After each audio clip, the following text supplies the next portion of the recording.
அரங்கம் பஞ்சரங்க க்ஷேத்திரத்தில் ஒன்று. பஞ்சரங்க க்ஷேத்திரங்கள் எது எதுன்னா ஆதிரங்கம் அப்படின்னு சொல்லப்படக்கூடிய ஸ்ரீரங்கம். இது மைசூரில் இருக்குது. இந்த ஸ்ரீரங்கம் இதுவும் காவேரி கரையில் தான் இருக்குது.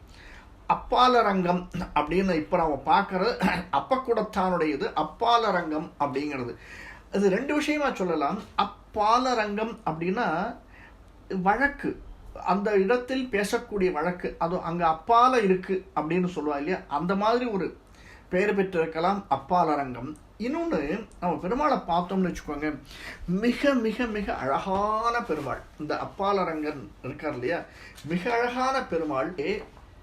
பாலரங்கன் மாதிரி இருக்குமா, மூலவரை பார்த்தா கொஞ்சம் இளமையாக இருக்குமா, அதனால பாலரங்கன்னு பேர் வந்திருக்குமோ. அந்த பாலரங்கன் சொல்லி சொல்லி பாலரங்கன் அப்படின்னு இருக்குமோ அப்படின்ற ஒரு பெருமாளுக்கு திருநாமம் அப்பாலரங்கன்னு. அப்பாலரங்கன் திருப்பேரங்கல் இருக்கக்கூடியது. மூன்றாவது இது பஞ்சரங்க கஷேத்திரத்தில் மூன்றாவது அரங்கமாக இருக்கக்கூடிய மத்திய அரங்கம், நம்ம பார்க்கக்கூடிய ஸ்ரீரங்கம்.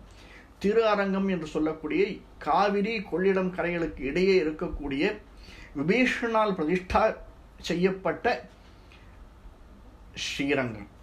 அடுத்தது சதுர்த்தரங்கம். இது நம்ம கேள்விப்பட்டிருப்போம், ஆனால் நிறைய தடவை இந்த விதேசத்தை பார்த்துருப்போம், சேவிச்சிருப்போம், திருப்பி திருப்பி சேவிச்சுட்டு வந்திருப்போம். இப்படி ஒன்று இருக்குன்னு நமக்கு தெரியாது.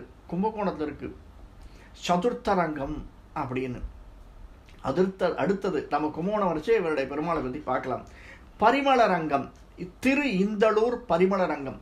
பஞ்சரங்கம்னு இதையும் சொல்கிறா, பரிமளரங்கம்னு சொல்கிறா. இது மயிலாடுதுறையில் இருக்குது. திரு இந்தளூர் மயிலாடுதுறை இருக்குது. இது 5 பஞ்சரங்க க்ஷேத்திரத்திற்குள் ஒன்றானது இந்த திருப்பேர் நகர் என்று அழைக்கக்கூடிய கோவிலடி.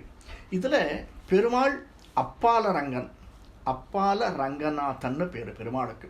இவர் சயன திருக்கோலம், மேற்கு நோக்கிய திருமுக மண்டலம். நன்றி. இந்த காணொலி பிடிச்சிருந்தேன்னா லைக் பண்ணுங்கள், சப்ஸ்கிரைப் பண்ணலாம் சப்ஸ்கிரைப் பண்ணுங்கள், ஷேர் பண்ணுங்கள். வணக்கம்.